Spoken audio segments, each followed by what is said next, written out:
No, they are fantastic, and I recommend them for anybody who wants something a little bit different.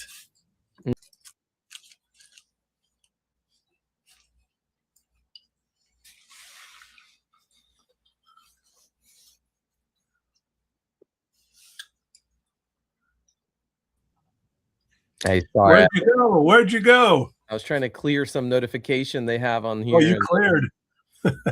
Yeah, I cleared it too good. So yeah, well, we're into new 2026. Let's see what it holds for mental health. Probably a lot of ChatGPT stuff, I'm guessing. So well, hopefully I put the dates up when we're doing a live chat so people can see it. People can ask questions beforehand like Ryan did. That's good. Oh.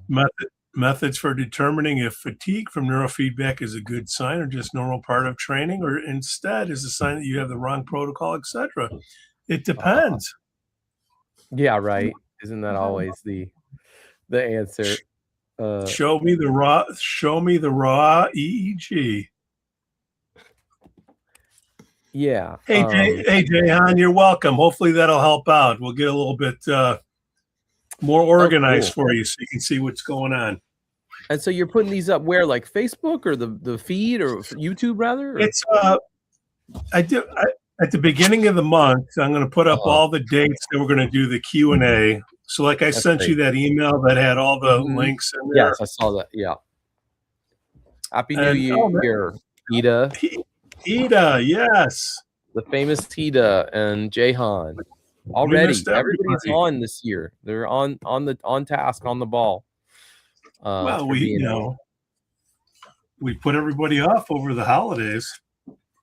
Yeah, and you so I hope it was restorative. So you were in Germany for a little bit, and now you're back. In and out. Saw the Christmas gardens. I thought that was pretty neat. And it's always good, to get out of your routine and bubble. Hey, Dr. Mari. Did you say hi to Dr. Mari when you were in Europe, Pete? I know she's in Sweden a lot, right? I lost track of when I said hello, too. What are you yapping about? Oh, just the break and plans or what people did. And so where did you spend the holidays, Dr. Mari? Oh, right here. Yeah. Well, yeah. Where's here? Got it. Yeah. Are you in Vancouver, Canada? Vancouver. Okay. Yeah. Yeah. Okay. Hey, your camera looks great, and the sound is great. What'd you do? Is a new year, new you, Dr. Mari? Maybe. Every once in a while I get it right. I'm in a location where the lamps are just a bit better. That's all. I mean, well, we'll see if the mic still works. So don't hedge your bets, fellas. Well, cool. Anything exciting for the new year, Dr. Mari? More apps. As usual, always, we're continuing to collect the data on the apps. We're actually, I know everybody, the buzz now is photobiomodulation to essentially potentiate neurotherapy. But what we're doing now is we're explicitly using it in the first 10 minutes of our treatments. And again, really, really, really powerful. So I continue to be very excited about this. So essentially you just apply it for the first 10 minutes. It's the HRV combined with the harmonics, and then you do your session after.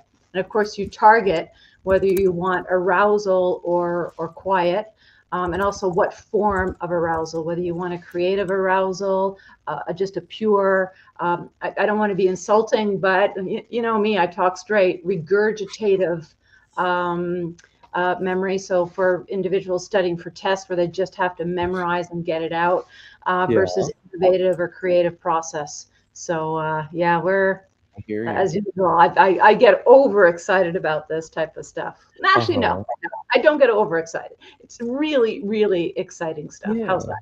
Yeah. Anthony, you want to read off the first question of the year for Doctor? Let's see here. I had closed the just a minute. What should I think about while doing alpha theta protocol and SMR training too? That's interesting. I got a new EEG done this week, and that question came up, but I don't remember what we said. What do you say, Dr. Mari?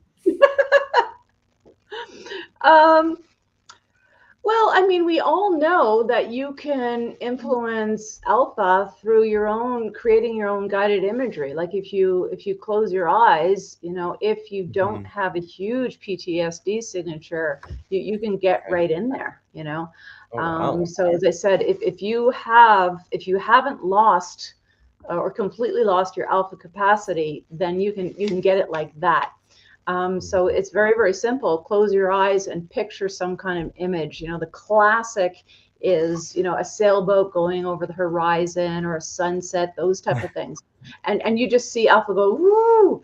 Here's the catch. Majority of the individuals who are seeking our services don't have strong alpha capacity. So that's exactly why they're doing the neurotherapy. But I would say test that with your clients. It's pretty easy because you'll see it immediately on the screen. And is that why you said that if the people who don't have strong PTSD, are they the ones you find that are having trouble generating alpha? Yeah. Yeah. And I'm assuming, by the way, posterior alpha we mean here? Well, you can measure it. Well, we measure it, you know, again, using the Swingle clinical Q, we measure it over CZ as well as O1. So we measure both sites. But what the big measure that we're looking at for you know, what we term PTSD is occipital alpha.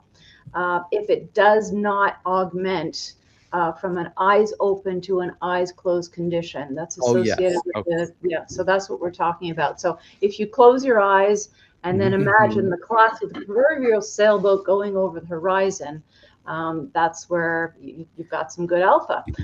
If you don't get that, then we have a job to do for you. This is so good to know. Hi. What's that? Hey, Joshua. Happy New Year. Yeah, Happy New Year. Hey, John. Good to see you guys. Happy New Year. Yeah. Yeah, we'll get. I want to hear about your New Year or your holiday. But Dr. Mari said that she notices that individuals that was it that the alpha does not attenuate or the alpha does not go up when eyes close, or which one was it? The alpha does not go up significantly or doesn't go up at all. Now again, I keep on mentioning our clinical database. We have cutoffs. So our cutoff at the occiput is if it doesn't go up by over 50%. So essentially from 0 to 50, or obviously if it goes negative. And at CZ, it tends to be, our cutoff is around 30%.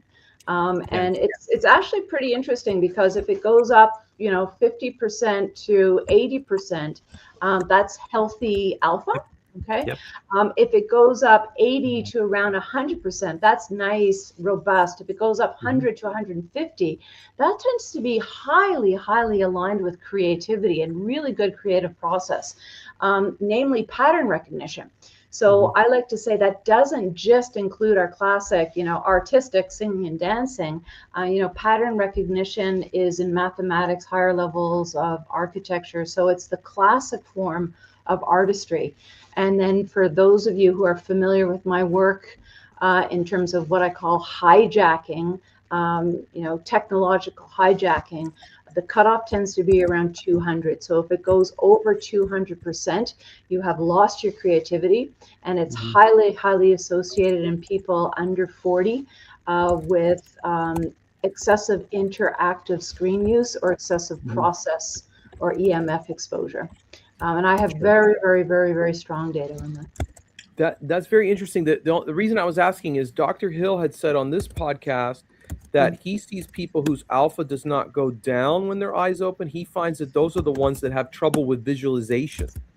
So there's something there with the rear alpha and visualization. Go on.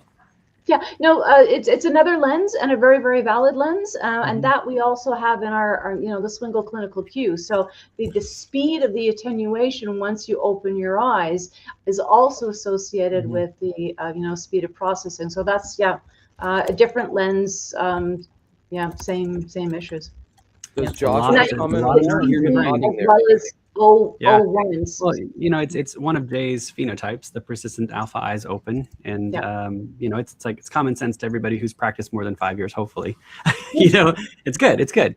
And it's researched as a non-specific vigilance dysfunction, but you can get a lot more specific because you look at data and you see trends, and there's clearly a certain subtype with people who have too much screen use, suspected EMF exposure. It's fascinating. It's very interesting. There's certain types I haven't quite sussed out. Like there's you'll see cases where there's sort of a psychosis-like element to too much alpha. It's hard to really put your finger down on it, but sometimes you see one. There's also people with immune issues related to too much eyes open alpha. That's bingo. Hard to pin. Yeah, very hard to pin. Pardon the interruption, but this is a presentation I did, a few years back at AAPB, all about alpha. So everybody knows I'm fascinated with outliers. So I looked at, I think it was, I'm not going to get the exact number, but I think it was 847 cases where you had the alpha issue, so to speak. I think it was 144. It was that had the issue within the 800 archival cases, and in that it was approximately 80% that it was the excessive interactive screen use. Again, we don't know whether it's process or EMF exposure. That's still the big question mark. But the outliers, were delusional psychosis. Was fascinating. the big one that was right in there. So the outliers, the other marijuana everybody kind of knows about, so I won't even mention that one. But we also had different forms of what I call brain body illness. Those were in there as well. Diabetes is a question mark, but the other big one was any form of toxicity. So individuals who had been exposed to excessive amounts of black mold, etc. So to me, it's a deregulation marker, and it's a toxicity marker. It's a lack of homeostasis marker. Yep. Brian asked, this was our first question of the year, Anthony. Methods for determining if fatigue from neurofeedback is a good sign or just normal part of training, or instead is a sign that you have the wrong protocol, etc. All of the above. All three of us could take this. Who goes first? We all probably could answer that, and the answers could all be different, and the answers would all be correct because there's a lot of variations. Wow. Well, Joshua, take it. Go ahead. You get first crack. Oh, sure. Well, it depends on the protocol. So protocols have personalities. Just brainwaves have personalities. Like we've been talking about alpha. Alpha does not behave the same way as beta. When you train it, it does not behave the same way. It's got a different personality, and the way that it responds to training is a different personality. And you're going to have certain protocols that have vigilant shifts, and that's something you need to accommodate for. And you're going to have some protocols that have vigilant shifts, and those are transient. If I'm training high beta down on the top of the head, I expect my client to get tired. It doesn't bother me. Okay. But something else means I might need to optimize. And so the devil is in the details. It just is going to be in the details. Yeah. 100% agree. When you're working anything, let's just take your classic child who comes in because of attention difficulties. Okay. You are working them. If they're not tired at the end of the session, like if they don't fall asleep in the car or something, you're not doing your job. They should be working. Especially kids. The Hammond study showed 100% of kids had side effects. Well, to me, that's not a side effect. It's kind of like if you go, if you take a child to the swimming pool for a couple of hours and they have lots of fun and exercise, they're tired. So I wouldn't put it as a side effect because it's fair enough. It's negative. But if you're dealing with somebody with a concussion, concussion, and they're really fatigued, you got to watch it. So guess what? Should we all four of us say in unison? It depends. It depends. Yeah. And the concussion one can't be stressed enough, Mario. Yeah, it probably depends on the protocol. Yeah. Wait, what was that? I'm sorry. Vascular ischemia, overtraining on vascular ischemia is dangerous. It's one of the few. There's like 5 main types of side effects. And overtraining vascular ischemia is the only one that's dangerous, really. I mean, the only one that's very dangerous. And by dangerous, what do we mean? Well, do I want to answer that question? Let's go with analogies here. Like if you've got, high blood pressure, you're prone to have a heart attack or whatnot, just, doing this strenuous stuff. is really, really not a good idea, right? Yeah. So know the purpose of the reason why your client is there and what they're trying to repair. So again, if you're talking about somebody has a torn ligament, okay, you don't go in there doing all kinds of exercises. Somebody has a broken leg, of course you do not do any exercise with that leg. So if we just put the brain into other medical analogies, but if you're training an elite I actually athlete, used better asthma. I said exercise for asthma is good. Too much exercise for asthma is really bad. That's the analogy I always used. And for similar mechanisms too, by the way, like it's oxygen related. So I thought it was a good analogy. Yeah. Jehan wants to know, Josh, could you elaborate why training beta down is fatiguing? It seems like training high beta on the top of the head. The high beta generator at CZ is an orexin hormone driver. And orexin is a hormone that will make you feel more alert when you are more tired, but it also makes it harder to fall asleep and you get less deep sleep. There is orexin blocking agents. Some of them are natural, like chamomile tea. So if in your QEG you find that you have a lot of central vertex high beta, and training it down takes time, and it does eventually come down eventually. And when it comes down, it feels like someone took your crutches away from you. You get exhausted. And that's not a bad thing. That's you being tired because you are tired. And we took away your crutches, but you don't need them anymore. You need to learn how to walk normally without them. It's time. And it compromises sleep too. Yeah. Yes, it does. It compromises the quality of sleep and the sleep onset. So it's a double-edged sword. You got to pay for that.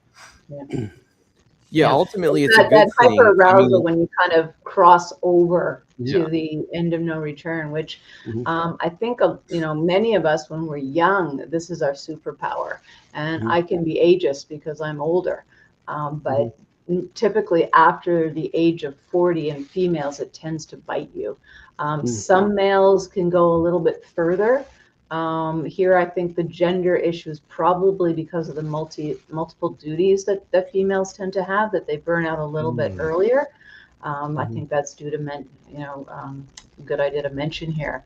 But between 40 and 50, if that type of profile, you lose your cape. You lose your cape. Yeah. On the fatigue issue, I wanted to circle back because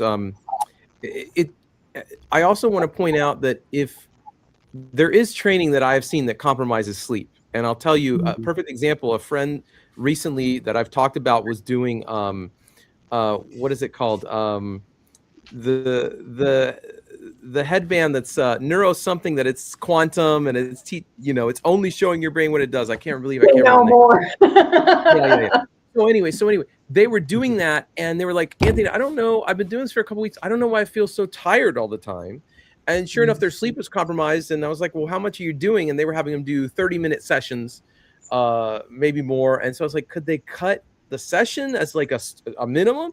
And sure enough, they cut the session length and she's sleeping better now. And so I think maybe a certain level of training actually can compromise sleep, at least in the short term. So I wanted to get that out. And then, go on if you guys. I just want to interrupt, and I love Josh's opinion too. Like we have to know what that supposed headset was doing, right? And I'm not going to comment. I'm not going to agree or maybe disagree. But one of the things we know is sessions that are at the proper client-specific thresholds. You have success with longer sessions, and the cutoff that we've noticed in our clinic is around 42 minutes. So I know 30 minutes twice a week is very popular, but if you go a little bit longer, one time a week, wow.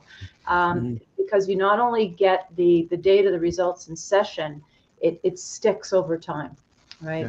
Versus the shorter sessions, you're not as fatigued, etc. But when you do your assessments between treatments, you get more slide back if the session is around a half an hour.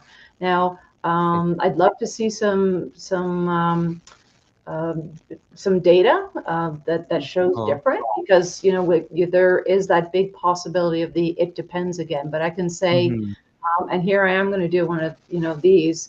In over 30 years and 10,000 clients, there's that magic time. that magic amount of time. Cool. Would it make sense to train beta SMR on same day, alternate weeks? Can they support each other? Depends. He's talking about alternating SMR with alpha theta training. He clarifies in the next comments. Yeah. Some people do. And that's I've seen that in protocol books. Yeah. I kind of prefer to find my stabilizing protocol. If I'm using alpha theta for trauma, I prefer to find my stabilizing protocol. I feel like I've got it nailed down for 4 to 6 sessions. And then I like to move and transition into some trauma protocol and go all in on it.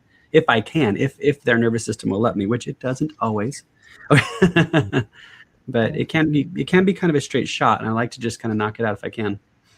Yeah, I think, again, this is where follow your data. But generally speaking, I don't like to hop back and forth between the protocols because the clients aren't learning anything. So yeah, there's a big temptation to, like, on Tuesday do this protocol and Friday do that protocol. But I think if you do, 3 of one in a row and then switch out, but there is an argument for switching out a bit earlier if you achieve your mark earlier. There is an argument for doing the one more, even though the data is where you want it to be for stability. So yeah, here goes the chorus again. It depends, and watch your data. The biggest danger, I think, as well as, sometimes it isn't dangerous, it's just not as efficient, is kind of putting these packages together that match a label or symptom sets without looking at the data every single session. I think listening to your body is good too, but yes, watch the data. Yeah. Okay, that's the same. Some protocols do. Actually, Anthony, you're 100% correct. You want to triangulate, because sometimes the subjective moves before the data, and sometimes the data moves before the subjective. I mean, in the ideal world, they move together. Yeah. Sorry, I took that. Yeah. No, I love it. Radar says he's been starved of neurofeedback for a month since we took off. So I love it. Pete is putting him out of his misery in a good way here. I missed it. I'm not gonna lie. It felt weird. I was like, you don't have one this week again? These darn holidays. Yeah. There are a lot of protocols that do require some. We see a lot of protocols that do often require some balance and counterbalance stuff. But like Mari, I would agree. I don't want to use them unless I have to. And so I really wait for the cue. And if I don't get the cue, I'm not going to use them. So if you have a migrainer who's going through a trauma protocol, you're watching them really closely to make sure that they can handle the trauma protocol without getting unstable. And if they can, you're just going to keep going. You're not going to fuss over it.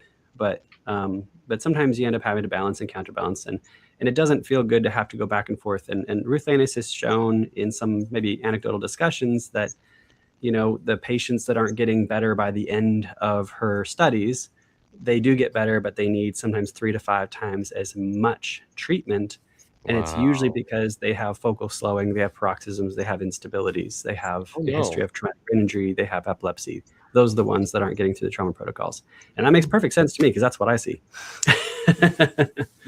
Yeah. Well, I mean, if you've got a bigger issue, you've got to manage that as well. So yeah.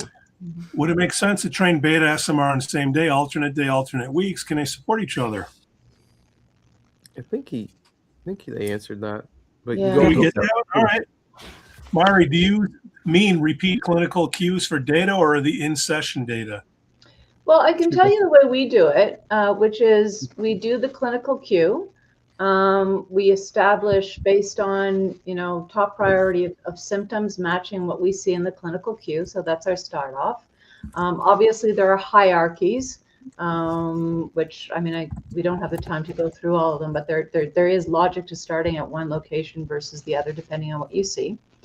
And then what we do at every session, we do a pre-baseline of what we're going to work on. So let's just take beta SMR because we're talking about that. Then we do the session, and then we do a post. Okay, so we do that for around 5 sessions over 5 weeks, and then we redo the whole clinical cue.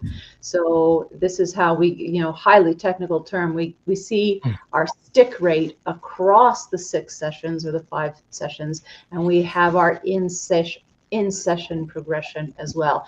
Now, the other reason why I think it's very, very important to do a reassessment. Now, I'm obviously very, very biased towards the clinical cue. It's our methodology, et cetera. But this can apply to the full cues as well.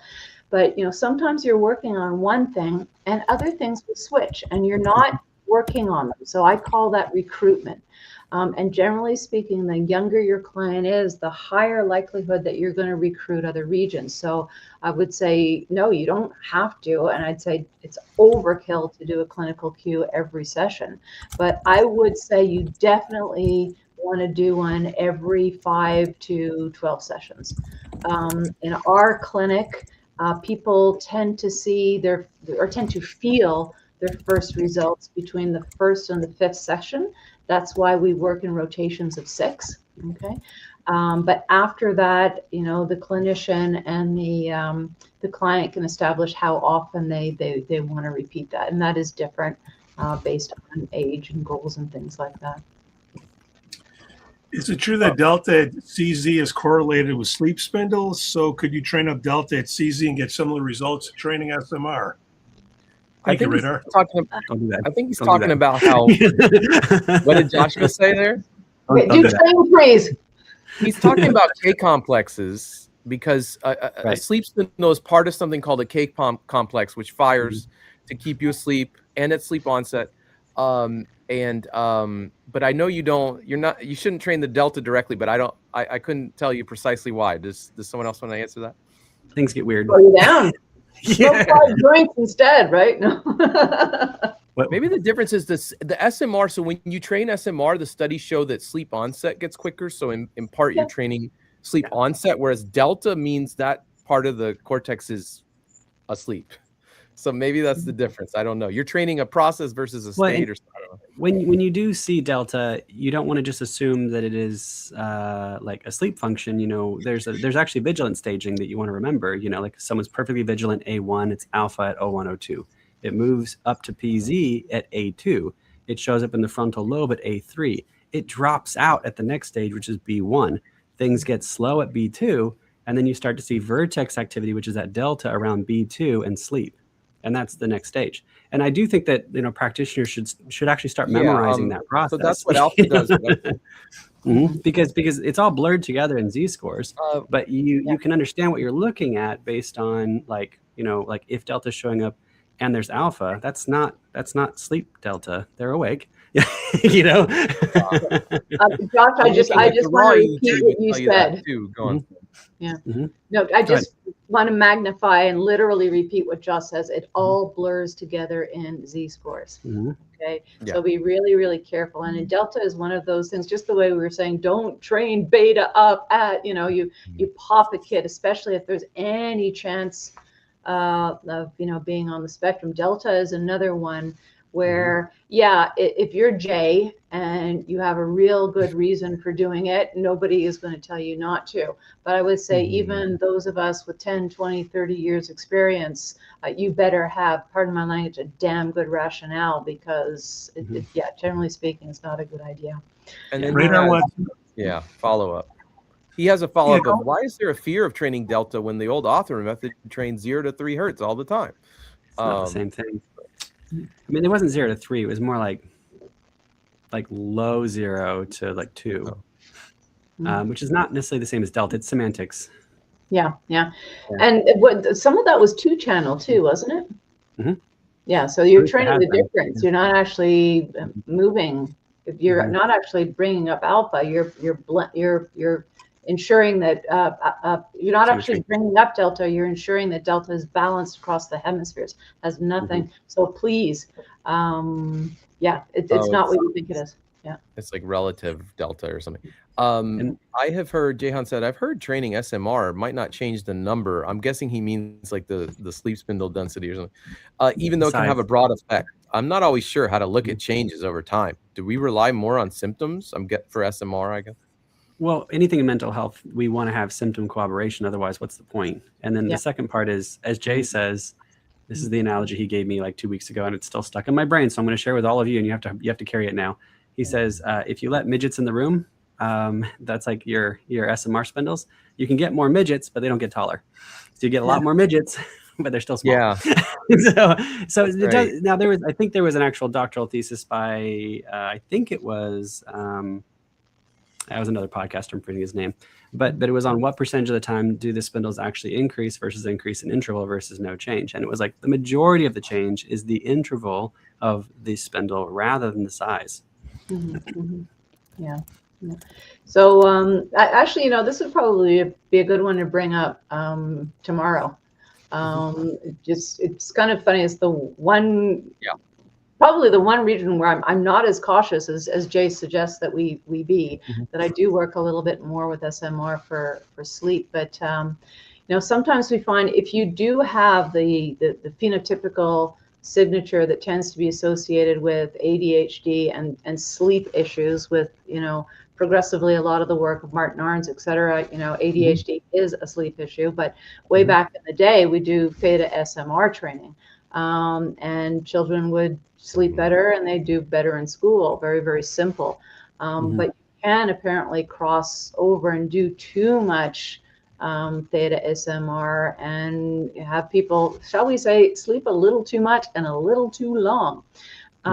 But yeah, so if you don't have the phenotype, sometimes I still do train it, and the data doesn't change, but subjectively, wow, the children quiet in a really positive way. What I call the inner agitation goes down, and scholastically they're a bit more present. But make sure if you're new, do this under mentorship. Right? Yeah, my understanding is that the counterbalance for the SMR being frontal lobe, theta, alpha, and high beta suppression generally will get rid of the excessive sleep that you will see about half the time, around 15 to 20 sessions in. But if you continue to train to 200 sessions, you'll start to see a little bit, and this is maybe something I've been told that's been passed down from mentor. I hope it's true. I don't know if it's true. I've seen it though. They get a little bit of a flat affect from having excessive amounts of SMR spindles. That's generally considered an acceptable cost benefit analysis if you're dealing with epilepsy. Epilepsy, yeah, but not ADHD. I would say correct. you're Yes, exactly. taking the personality away. Yeah. You want informed consent, and 200 sessions is not necessary for ADHD. Okay, here I'm going to be judgmental. If you're doing 200 sessions for ADHD, you're not quite getting it right. Well, maybe you should look at some other protocols. Like come at it from another angle. Maybe, yeah. So bipolar. Go ahead, Anthony. Radar has questions here about bipolar training. He says there's two-part.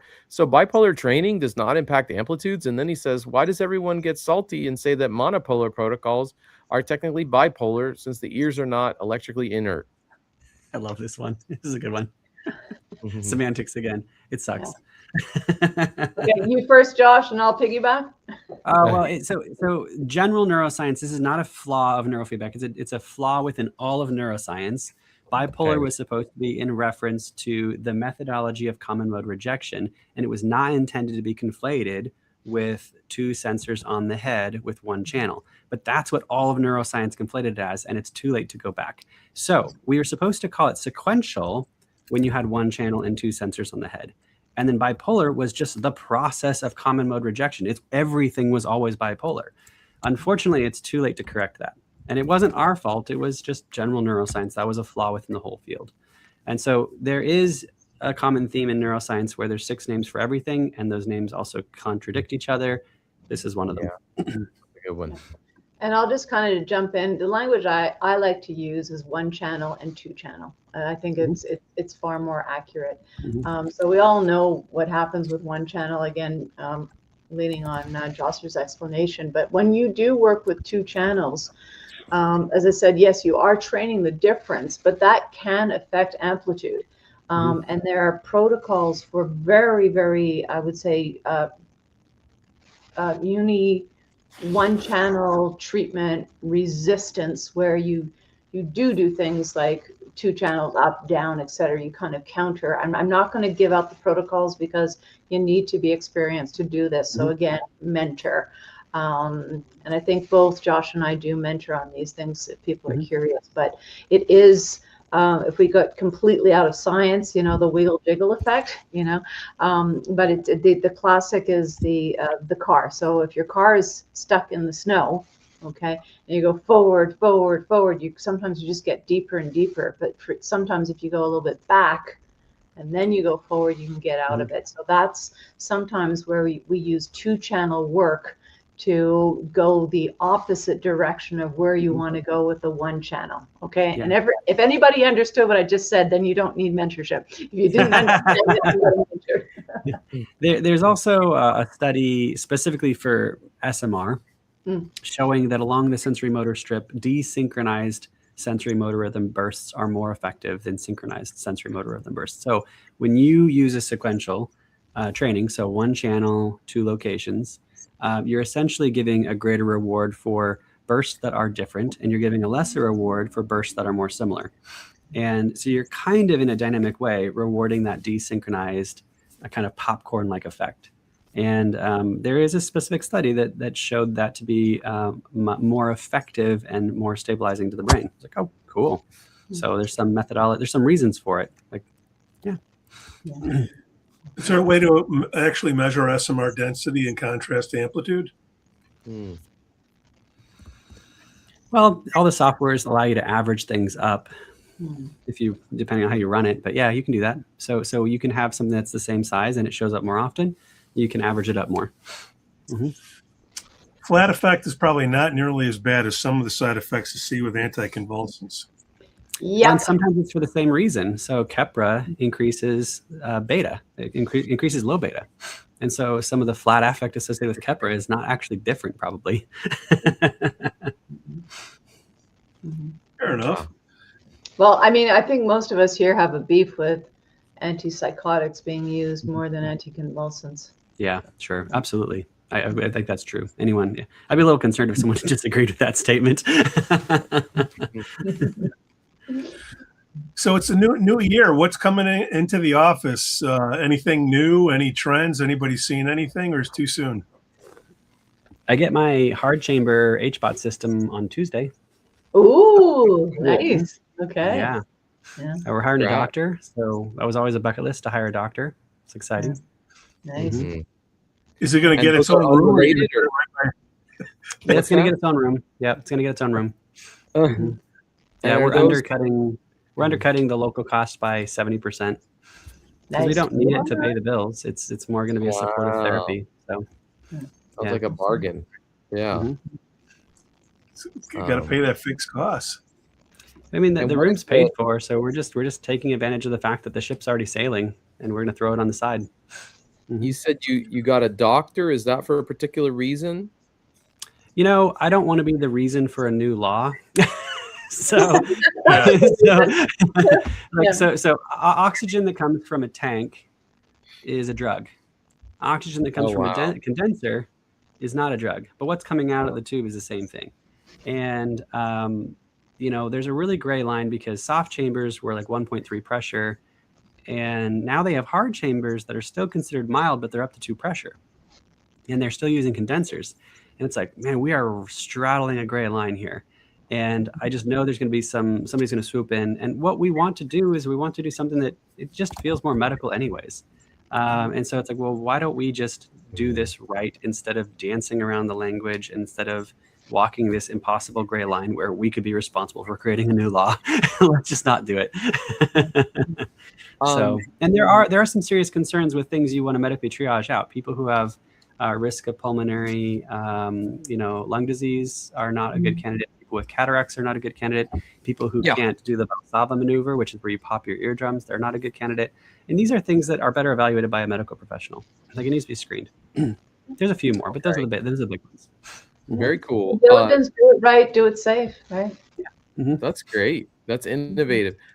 Jehan had a comment on that. He says, "Dream thought. Could you do neurofeedback with a wireless transmitter inside an HBOT chamber?" I won't even. So here's the thing. A lot of people are fast and loose. We're going to be very black and white on the rules. There's no electronics inside the chamber, even though it's only 35% oxygen. It's double the pressure at double the oxygen. we paid a lot of money to have special speakers by the distributor installed in there so that they can actually listen to some things, watch some things, but they're not going to have access to electronics. They can have a TV screen outside of it that they can control. But we're not going to do the tablets and phones things. They're going to put those all in a basket. And then I know lots and lots of clinics that do allow tablets and phones. We're not going to be one of them. So I'm waiting to hear that some type of breathing, like Wim Hof breathing, will duplicate some of the effects of these tanks for much cheaper. Look, man, I don't know how you get oxygen forced into the plasma platelets that way. Yeah, I don't know that. I will tell you, if you do Wim Hof breathing, your whole body will tingle. It's pronounced. Right, yeah. It is interesting. So it's getting oxygen somewhere. I will tell you that. But what's it? Radar he said here, this could be interesting. He said, a lot of people these days are talking about how depression is caused by chronic inflammation. How does that tie in with neurofeedback? Can depression caused by inflammation be helped by neurofeedback? I wonder if I could channel Jay here and say, if you know the patient has inflammation, you still don't know what brainwave is the culprit, let's say. So you still want to see an EEG, I'm going to guess Jay would say, but go for it, guys. Well, for me, it's very, very simple. Inflammation is, I'm going to say it's on the rise. That may or may not be true. We just might be more attentive to it. But, without, offending individuals or whatnot, but chances are if you're obese, you have inflammation. Chances are if you eat diet A versus diet B, you have inflammation. Chances are if you're not sleeping well, you have inflammation. Chances are if you're on your screen too much, you have inflammation. So I think we have a quote unquote epidemic of inflammation. Now, chicken and egg, right? I think it's as simple as that.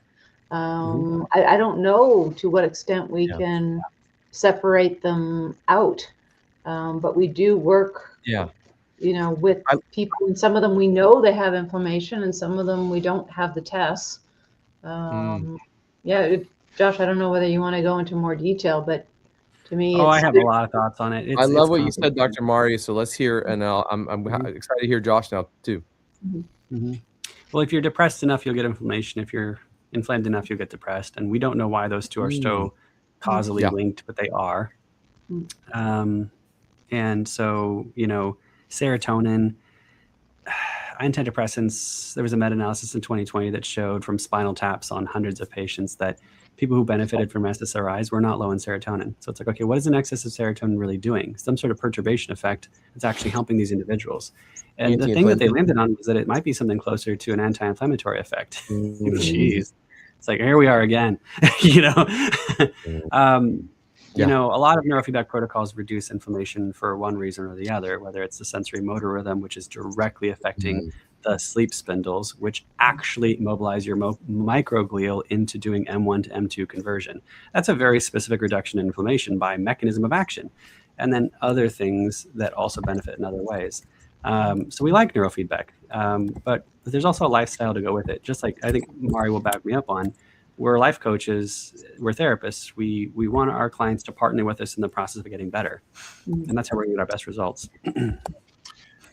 Josh, Jahan's pushing back, and I think Jahan should look up Apollo 1.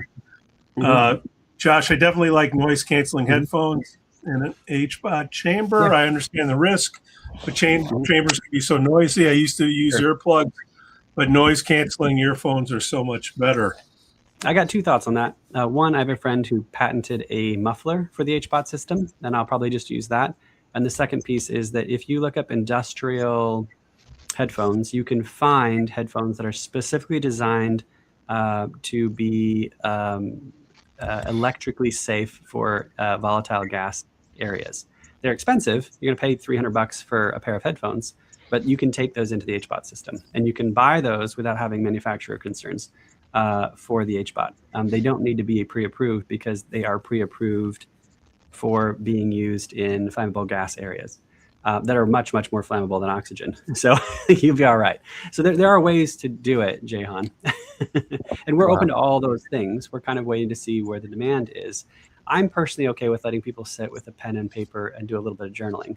But I'll wait and see where the demand is. If they really have to have something, it's like, okay. We do have some speakers in there that are installed, so we could give them some electronic access. I'm tempted to see what I can push people into doing, though, as far as journaling. Hey, back on the. I could say a lot, but I've said it all before. Yeah. It's counterintuitive to get your stim electronically when you're trying to work on other things. So. Well, and it should be also noted that you're inside of this metal chamber. It's not going to let you have Wi-Fi. It's not going to let you have Bluetooth unless there's a tower for it, which you can have ports for it. But all those things coming from your devices are just, yeah, exactly. This is not, they don't recommend this. Like, you know, it's they recommend against it. Yeah. I mean, people have died in these things from fires. Yeah. So. It is worthy of note that they were all oxygen tank, not condensers. But that doesn't mean that I'm going to push my luck. You know what I mean? So real quick, Radar has a good question about it. Back one note on the inflammation question. A study came out recently and said that constipation is apparently a very good sign of neuroinflammation specifically. And in fact, it is like it's almost like a diagnostic. It's highly correlated with Parkinson's and other neurodegenerative diseases. It's one of the earliest signs of Parkinson's. And it makes sense since it's associated with your gut microbiome, which is associated with your immune function, which is associated with your sleep. And we know that SMR, we know it helps sleep. And I have seen that SMR, there are reports of it helping gut function as well as sleep. So there's probably several ways that neurofeedback could help inflammation, but I did want people to be aware of that connection to constipation. Interesting. I mean, I would like to look that up and become more informed. But what I know about The Angel and the Assassin is a good place to start. Sorry? What did you say? The Angel and the Assassin book is a good place to start. That'll teach you about it. Okay, great. Yeah. Or you just read one abstract but anyway. No, it's a good book. No. No, but you know, for general clients that come in, it's essentially a biological response to anxiety. So essentially, you take the anxiety down, and a lot of people get relief. Also, I am not an MD, but sometimes it can also be a magnesium deficiency. It's a very, very simple. Yeah. So it's you don't get the proper peristalsis through the various intestines. So sometimes they're really simple solutions. Radar brought up here. Yeah, sorry, Josh. Yeah, go ahead, Anthony. Well, Radar brought up that the vagus nerve and constipation can be linked, and it's worth noting, Radar, that vagus nerve stimulation produces sigma waves in the EEG, which just are sleep spindles. But then he had an earlier question here, which I think you guys will like. He said, Radar asked, are there problems that we think would be better addressed by talk therapy or some other type of intervention than neurofeedback? Beliefs. It depends. I mean, you know, one of the really powerful blends is neuro and counseling, right? But one of the things I love about neuro, especially dealing with any type of trauma, is the person doesn't have to revisit. They don't have to talk about it if they don't want to, because you can follow the EEG. You can see when they're processing or starting their process, about to process, all of these things. So I think it's a real comfort for people to know that you can, right? But I'm going to make a cute little joke in terms of, you know, couples counseling. You know, if you work on that really, really high beta up in the frontal regions, along with a little bit of counseling, you can go really, really far. But if you only do counseling and you don't get, you know, that anterior cingulate unlocked, you know, so there's a place for all of it. I tried to put in a comment in the chat. Maybe I'll give it to Pete and he can do it. But there's a study on antisocial personality disorder and how neurofeedback basically helped them significantly relative to the background population.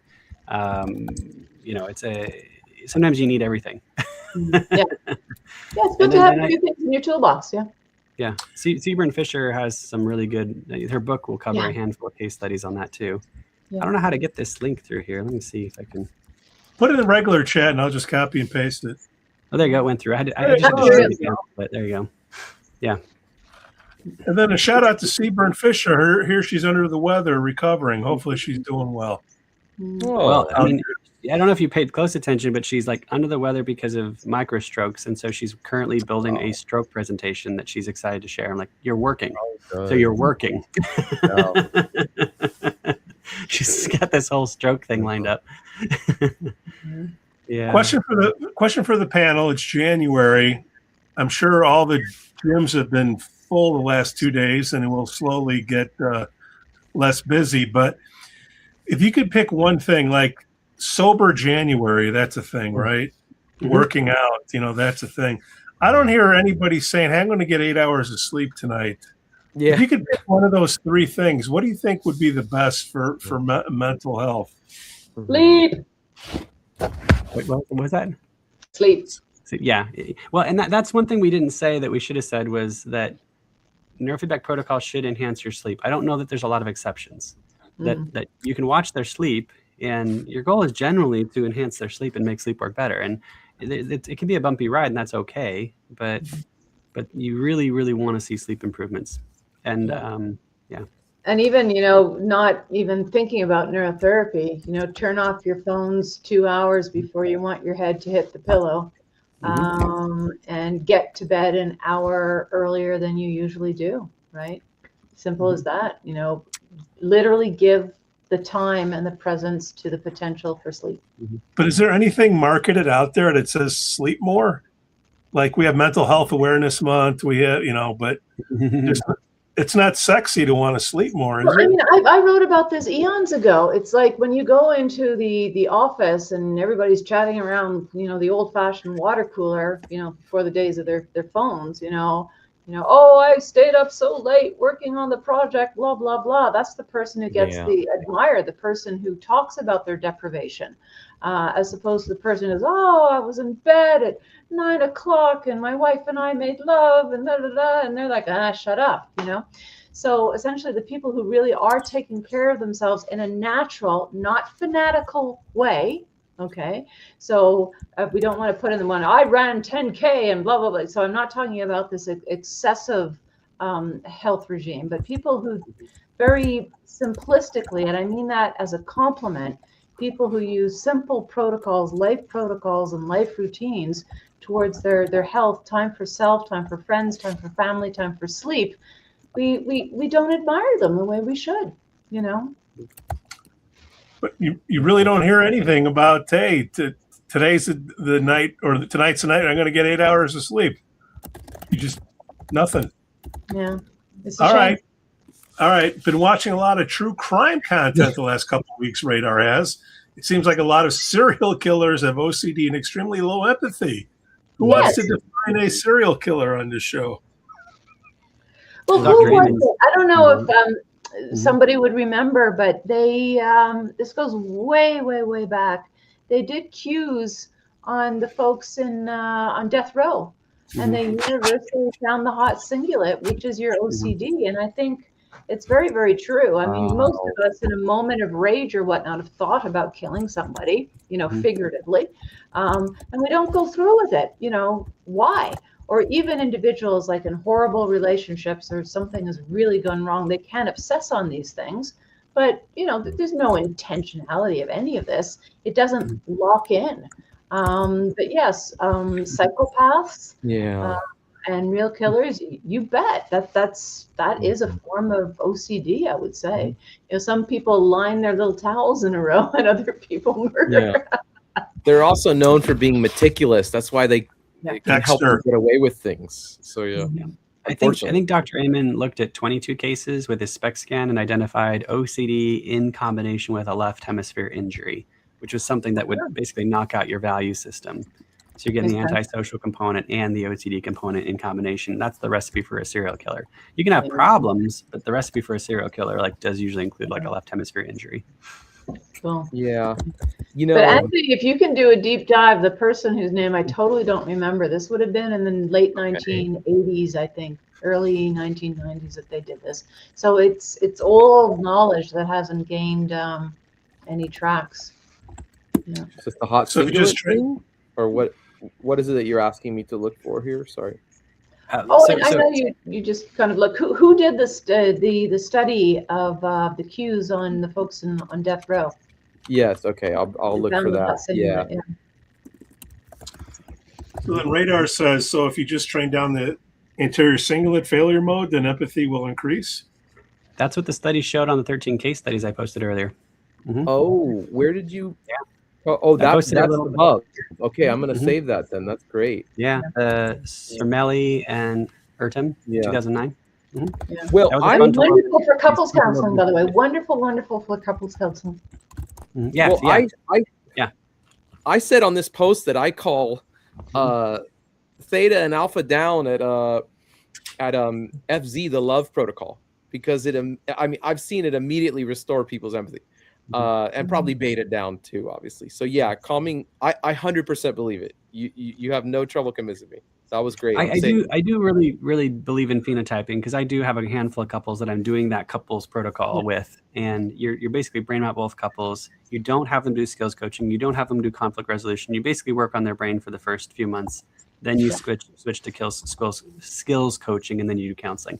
And they do kind of just have very different brains. It is sometimes like a frontal lobe issue, but sometimes one of them is like a mixed fast slow, and the other one has severe PTSD. And sometimes it's fast alpha peak, and sometimes it's a low voltage fast. And it's like, it is what it is for that person, and that's what you're going to do to get them right. And then they're kind of reacting out of whatever their imbalance is. And I don't mean there's a one size fits all, but what I do, so a lot of our mirror neurons, one of the two big groups is in the frontal lobe. And so if that's not functioning properly, it stands to reason that those are not functioning properly either. And so for me, it does, at least in, I've seen it work practically, but also in theory. So Dr. Mari, feel free to chime in there. No, I mean, as I said, my shtick is the anterior cingulate. I mean, yeah, we can even go broader into, kids who get the diagnosis of defiance disorder and OCD, anorexia. All of this is this rigidity. Whether it's a cognitive rigidity and emotional rigidity, it's all about this rigidity. And you loosen it up, and you can apply it to many. Oh, and Dr. Mar, you asked, could it have been the person who did EEGs of the murderers? Could it have been a person named Jennifer Vendemia by any chance? Kelly Kane, James Evans? Anyway, I'll send you the ones I'm finding. Yeah. But I am finding papers on this. Okay, great. Procrastination protocol. I want to thank all the regulars for showing up again, and of course the panelists, Joshua Moore, Dr. Marie Swingle, and Anthony Ramos. We have all of our chats now listed on YouTube, so you can see when we're going to be showing up, so you don't have to guess if we're going to show up or not. I think that'll be a plus. Another thing that I saw is, even if it's like 2 weeks out, you can go in there and you can ask a question in chat, and it'll be in there loaded up for when we do the show. So I think that'll help us as well for the people that can't make it at this time. If they just want to throw in a question, we'll always kick off whoever the first one is.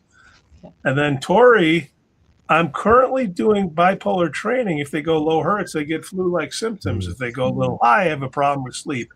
Feel not rested after a full night's sleep. It's funny. I have heard of people getting sick. Yeah. It's interesting. Yeah. There's a few ways that could happen. So it's kind of like, I'd love to know the specific protocols, because I could speculate. Really? There's three things come to mind, and I'm like, well, I don't know which one it is. But my short answer too. What's that? Hence my short answer too. Yeah, fair enough. Yeah. Well, that's for the people that I would love to know how. Yeah. Sorry. Go ahead. Go on. I would just love to know, Tori, how long these symptoms are persisting, because I just sometimes get a vibe that some things can be treatment effects short term, and some things can be you're going the wrong direction overall here. So that I would be curious to know that. Yeah. What happens on repetition? That's kind of what I ask my staff all the time. Yeah. Okay. Thank you. Yes. Does it shrink? Does it stay the same, or does it grow? If it's shrinking, maybe we're working something out of the system. If it's staying the same or growing, we want to make a change. Yeah. Oh. So Anthony, one is not a pattern. Well, let's see. Yeah, I thought it might be ILF. Yeah. Mm-hmm. Flu like a week and a sleep issue a couple days. Oh, that's long. That is. That's long. Yeah. Yeah.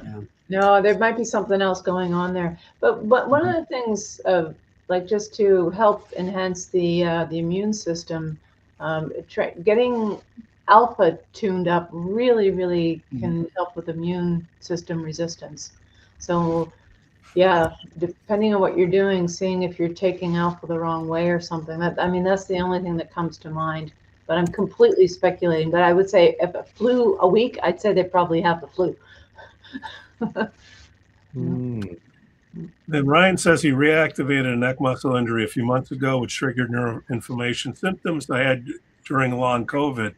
Most stuff is better, but muscle tightness. I did CZSMR, which almost completely. Oh, he's hopefully almost completely resolved it. That'd be great. Yeah. And it's 4:59. Stay tuned next show. While he's typing, just on the topic of inflammation that he's bringing up again, I noticed, I have discovered that one time I had a sinus infection. I felt anxiety, uncharacteristic anxiety. Sure enough, I looked it up, and sinus infections and anxiety seem to be correlated. They think due to inflammation that the sinuses are close enough to the brain that sometimes that can spread. So I think that might be a great example of all these things can interact. So here's the rest of his answer.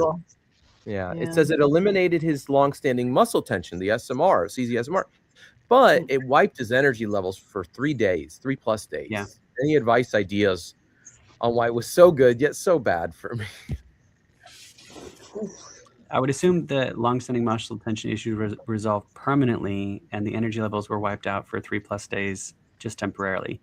I don't want to be sure on this because I'd watch a case like this really closely. But if the protocol was used again, I'd hope that they'd be wiped out for less days, like not 4 days, but maybe 3 or 2. Yeah. And then the third session might be 1, and the fourth session would be fine.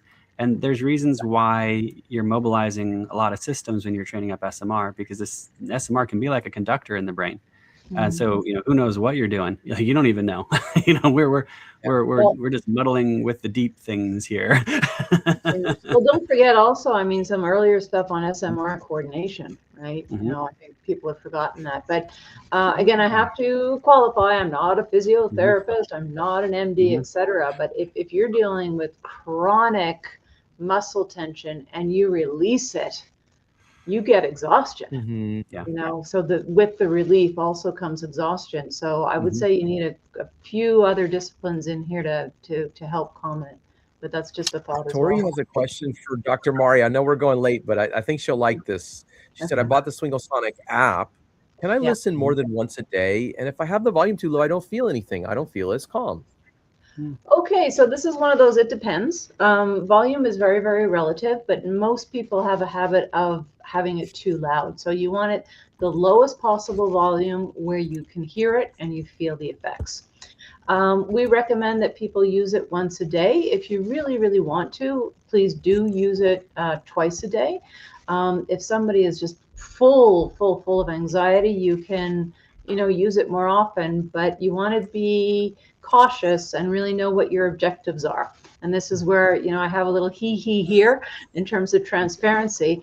If you use it 5 times a day, you're going to be my client for life, okay? Because you're going to get a treatment effect instead of a training effect. So the power in a lot of the things that we built is we really want the brain to be trained.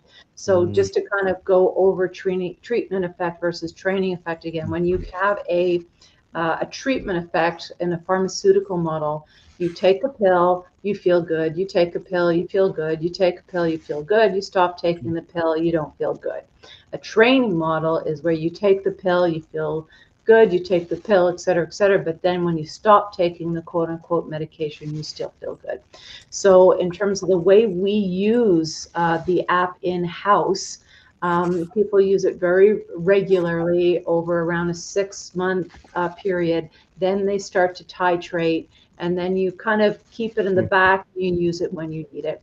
Some people kind of also just use it here and there. once a week as opposed to every day. So, and we get natural extinction of use, not because people are tired of the app or the harmonics, but they don't feel they need it as much, which to me is success. Dr. Murray, where do we send people to get that app? Swinglesonic.com. And then workshops, Joshua Moore, what you got? Well, we've got a phenotype workshop. We've got a handful of modules out. We're coming up with frontal lobe asymmetries next in about a week or two, which I'm really excited about. And I'm actually really excited about the next couple lineup because I think I did some of the hard ones first. Thank goodness. It's like, oh, it's getting quite easy now, like a nice rhythm. Where do we send them? Where do we send them? QEEGcourses.com. Just QEEGcourses.com. And nice. We set it up so that there's actually a login portal now. That if you have bought a class and you want to go log in, you can just go straight to our website and you can log in on our website now. And you can access your classes through the website now. It was a little bit of programming. I'm not a professional programmer, but I figured it out. We're all professional programmers now. Yeah, we're getting there. Yeah. So doing a lot of hats, but making these classes has been very, very satisfying. And we have a lot of groups. I think we have 4 mentoring groups formed so far. People tend to want to do the mentoring. And so we do cheap groups where people can meet together and get brain maps looked at and get some coaching and get some of the actual application of the classes in a very cost-effective way. And I wasn't expecting the demand for the mentorship, but I'm glad that it's there because it's fun. Nice.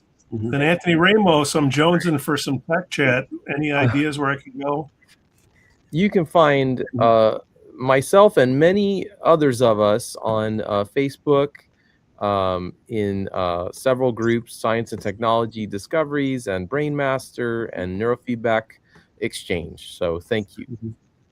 And then if you have a question we didn't get to you tonight, ladies and gentlemen, put it in the chat here. I'll snag it. Dr. Marie and Jay and I will do a show tomorrow. We'll talk about it, or we'll talk about carryovers that we just talked about here. Or a future chat, you can go in there and ask the question, and you can lead off with the first question on the next show. Everybody, thank you. Happy New Year. Happy New Year. Bye, everyone. Get some sleep. See y'all. Yeah. Bye-bye. End stream. Bye, guys. Bye, everybody. Thank you.